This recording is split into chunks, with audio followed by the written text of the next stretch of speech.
Hey everybody, I've got a 2-for-1 interview today where I talk to the creator of a game called Cat Magic, an adorable, snarky little card game, and Outflanked, a strategic territory capture game with one of the playable characters being, of course, a talking cat. Both games are based on the best-selling fantasy novels Love, Lies, and Hocus Pocus. If you're a fan of those books, you'll be a fan of these games. Stick around. That interview starts now. Hey, David, how are you? Hey, I'm doing good. Good to be here.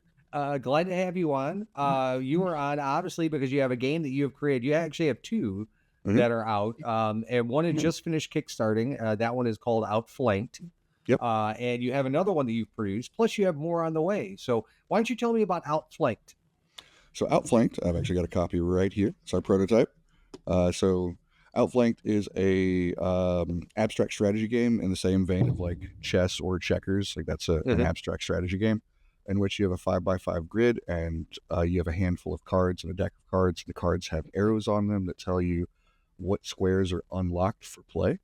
And your cards that you have placed on the board will dictate where you can play. So you have to have two conditions to play a card. There has to be a card next to it, and there has to be an arrow pointed to the square you want to play. And you can play on top of your opponent's cards if your card you're playing has less arrows. So you go back and forth playing until somebody can't play, and at that point it triggers the end of the game, and whoever has the most cards visible wins the game. But since it's a symmetrical game, it's an I go, you go game, it's usually a tie. So the tiebreaker is who has the most arrows on the board. So your 4 arrow cards, which is the highest number of arrows you can have on a card, are the weakest cards during play because almost anything can be played on top of them. But at the end of the game, they're worth the most points.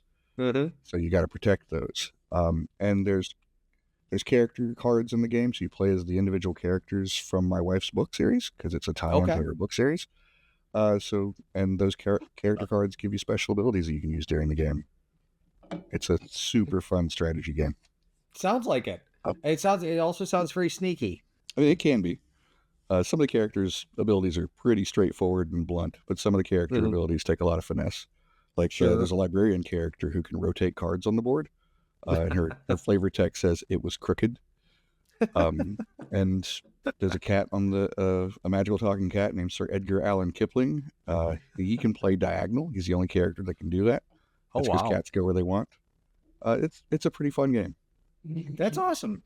So this Kickstarter just finished up, but you are accepting late pledges.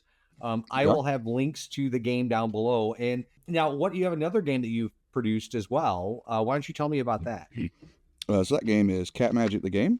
Cat Magic the Game is about a magical talking cat, Sir Edgar Allan Kipling, who has recruited you because you have thumbs to help him build an artifact to save the magical library. At the beginning of the game, each person is going to get an artifact card, which dictates the 5 items they need to win the game. The first person to collect all 5 of their items, or unique items to them, to win the game, wins. However, everybody else is trying to steal your stuff and give you dead mice. So it's not as easy as it sounds. I just like being recruited because you have thumbs. It's a very low bar. Yeah. I mean, if cats had thumbs, they'd rule the world. That's the only reason they need us. I tend to agree. I see one of them walking around behind you. Yeah, that's Gadget. And if she could open tuna cans, she would never need me. Yeah, I feel that way about. We have 5 cats. One of them's laying right here with me. But I feel like if they could, they really don't need us. I think we need them more than they need us. Yep. So that game is also available. I will have a link to your overall website, so that way they can find all these games. What is coming out? Can you share any sneaky details with me? I like the term sneaky for some reason. A lot of my games are very sneaky. I'm a very sneaky person. So actually, a game I've got a prototype of right here is called Unicorn Roundup. I'm working with an artist right now to get final art. The art that's on the game right now is not anywhere near final. But my 5-year-old, 6-year-old now, because he had a birthday a couple weeks back. But when he was 5, he came up to me and he saw me sitting at a table because I'd come to the point where all of my games were either in production or waiting on art. I didn't have a game to be working on. So I sat down with a notebook and I was trying to brainstorm on games. And he saw me and he discovered capitalism when he was like 3. he discovered that money bought candy and you had to work to get money. So he Uh-huh. has been asking me for paying jobs since he was 3. Oh, wow. Um, but he came up to me and he pulled a chair up and he saw that I was working and he's like, this Uh-huh. is an opportunity for me to make money. And he's like, what are you doing, Daddy? And I'm like, oh, I'm making a game. I'm trying to write down a new game. And he's like, well, I've got a game that you could make. And I'm like, you're going to pitch me a game? He's like, yes, I'm going to pitch you a game. And he pitched me this like super complicated game about unicorns that you have to capture unicorns, and he called it Unicorn Harvester. And I'm like, nope, Uh, that's way too violent for a oh, game that a yeah. 5-year-old made. Where you captured unicorns and like killed them to absorb their power, and it would get you strong enough to capture more unicorns. And there was this complicated system involving portals. And I'm like, buddy, you're 5. You can't read yet. You Yeah. can't play this game. How about we make a You game can't that even read the only instructions you're giving me. yeah, like how about we make a game that's only got numbers on it? And so it was a weird design space where I had limited myself to there being no words, so that no words at all in the game, and it had to be fit in a deck of playing cards because if I was Uh-huh. going to make a game for my kid, it was going to be a small game. I was Sure. thinking we would make it. I would print one deck of this card game and then like never talk about it again. Just to be the game that me and my son made. Sure. Uh, in the game that we've designed, there's a unicorn deck, and it has unicorns with values 1 through 5 on it, and there are fake unicorns, and the fake unicorns have 3 bombs on it. So you want to collect the gems on the unicorns and miss the bombs because the bombs blow up your gems and subtract from your Uh, score at the end of the game. uh-huh. And everybody's got a hand of cards. It's 1 through 9. So everybody has the exact same cards. And every turn you put down a card and flip it over. And then whoever has the highest card wins. And if it's a Uh-huh. good unicorn, it adds to your score. If it's a fake unicorn, it subtracts from your score. And it was just this super simple game made with like 54 cards because that's basically a playing card deck. Uh-huh. And then we went to a wedding. And there's a whole bunch of kids running around, and I had the prototype on me because it was just in my backpack. Uh-huh. Because me and my son were playing it. And so I was like, hey, do you want to play your game with those kids over there? Because the kids were just running wild. And he's like, yeah. So I handed him this like deck box and was like, go play with your friends. And I came back like 20 minutes later, and somebody walked up to me and was like, man, you have to publish this game. You have made poker for kids. Like they were sitting around a table trash talking each other, and it's a 2 to 4 player game. So whenever one person would win, all the losers would like get up, and then like 3 more people would like shuffle to Sure. the Yeah. table, Uh-huh. and like they were just trash talking each other and having the time of their life. But there was like 20 of them that were just into this Sure. game, and I'm like, man, I got to publish this. So I sent it to an artist, Uh-huh. and she sent me this fantastic unicorn holding an ice cream as like the test art. A collateral. Yeah. And well, I commissioned her for one piece of art because I wanted to see what she could do with it. Uh-huh. And her prices were pretty reasonable. So I commissioned one, paid her for that. And I'm like, man, this is exactly how I want this game to look. So we've been emailing back and forth about what type of unicorns we want to have in it. Like we're going to have a Uh-huh. scientist unicorn with like a lab coat holding a beaker. We're going to have a unicorn that's sleeping. Like the unicorns that are worth the least points are going to be the ones that are like low energy, like sleeping ones, and like ones that are just sitting around and stuff. And like the high end unicorns that are worth the most points are going to be like the ones reading books or doing science or riding skateboards and stuff like that. Right. That's awesome. I love that. I love games like that. There's a game out that my husband and I really enjoy, and it's called Sea Salt and Paper. And I the that game company, Pandemonium, Panda something.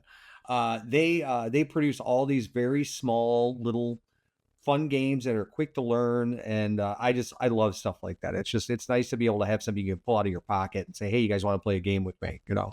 So David, when you are looking to play a game, what are you looking for? The game has to be fun. Like that's the big thing. And whenever I'm talking to game designers, and whenever I'm like coaching people on how to design games and stuff, Mhm. people will pitch me their games and they'll talk to me about them, and I'll be, but why is it fun? Like, what's the fun part about this game? Sure. Because nobody wants to sit down and play Spreadsheet Simulator or like Math, the Well, board that'd game. be, yeah, right. I And agree. uh, so if your game's not fun, you don't actually have a game. You just have like a going through the motions device. Sure. I mean, do you have what would you outside of the games that you're creating? Do you have a favorite game out right now that you guys enjoy playing? So I really like games where you play characters. Like Mhm, I'm a big fan of like Arkham Horror Living Card Game and stuff like mhm. that, like dungeon crawl games. I've got Sure. a really there's a game I think it is called Deck Box Dungeon, and it is actually not a very well balanced game. Like I think that it could have taken they could have taken a little bit more time to play test it to get it way more balanced. Uh-huh. And the rule book that it came with is just useless because it's been so updated since they printed the rule book that Mhm. it's almost not worth including in the box. And you have to have two copies of the game to actually play the game, which is Oh, another geez. point against it. But it is a fun game. It is a dungeon crawl game where it's totally done with cards. And I'm actually the first game I started working on was a dungeon game done totally with cards, where you go through a dungeon and it's completely random, where you put cards out and stuff. Mhm. But Deckbox Dungeon was the closest thing I could find to that already on the market. And I'm like, I got to get this game so I know what's going on Sure. with other games like it. And the faults with the game is like one character gets to do nothing during the whole game and just save up stuff so that when the boss comes out, that character can kill the boss. Every other Um, character has to like escort that one character to the boss. It's the most efficient way to play the game. The only way I've been able to beat the game on a regular basis is doing that. But it's got a bunch of really good concepts in it. It's a whole lot of fun, mhm. but it is so broken and busted. Um, it is it's a great it's a great shell for a game. Sure. Um, but that's one of the ones that like I like breaking out and going, Uh-huh. okay, let me explain to you how you play this game because it's not how you think you play this game. Right. I also play Hero Quest with my kid because I have a Oh, yeah, 6 year old. HeroQuest is great. Yeah.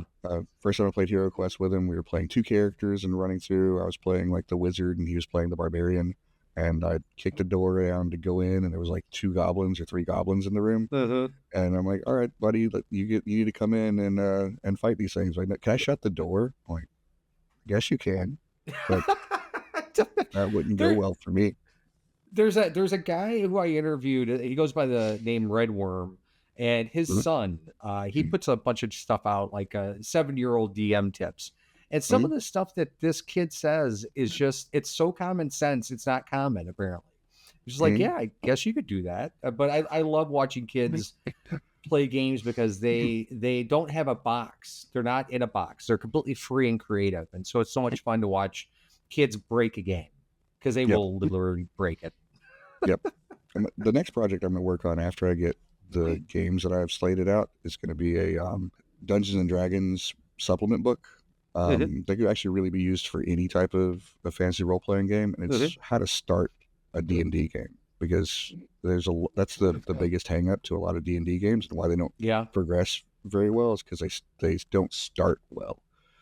So I'm writing a book where you've got a bunch of suggestions, and mhm. it can all be put on random tables. So if you're like, I want to do a random start to an adventure, you've got a full arc for the beginning of the game. Sure. So it could be one session or it could be multiple sessions.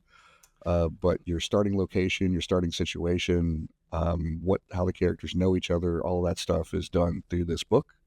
Because a lot of Mhm. times you'll sit down and nobody's put any thought into backstory, nobody's put any thought into Sure. anything. Yeah. But if, for example, everybody wakes up in a coffin, and Right, you just right. Yeah. the beginning of it is you wake up, you're in a completely black, small confined space, laying on your back. You have no gear on you. What do you do? And so somebody will break out of the coffin, and then they go, "Oh no, we're in coffins," and then they'll break everybody else out, and nobody knows each Yeah, other yeah. before this. But that's a good way to start the game. Is Yeah. I suddenly you're I there. I actually started a project years ago. It was basically I call it a book of first chapters.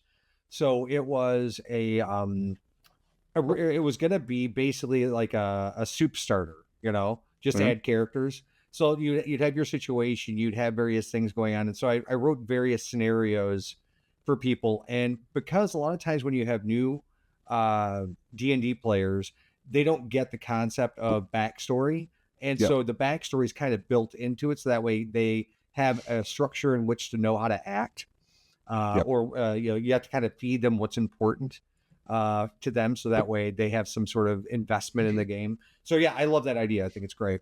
Yeah, another starter that you can do for this one is, say you roll the encounter for you start on a boat, and so all the PCs are taking a trip somewhere. Doesn't matter where, but they end up finding out that they're actually on a ghost ship, and you have this ghost ship mini adventure that starts your game, and then when they end the adventure, they're dropped off at a port.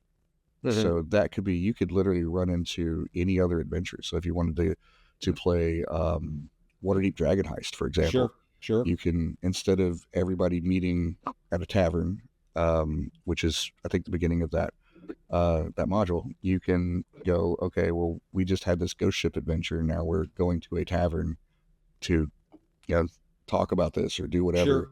And then suddenly you go from having a party of people that didn't know each other, had no shared background, to now they have a shared history. Sure. And That's a very important piece. Another one is you start in combat. So what you do is you start in a fight that your party is now adventurers that went on a dungeon delve, and you skip the entirety of the dungeon, and you're now in the boss fight with some simple boss. Like there's a necromancer, and he's got a bunch of animated spiders. Sure. As an example. And you kill the animated spiders, you kill the necromancer, you go back to the town as heroes.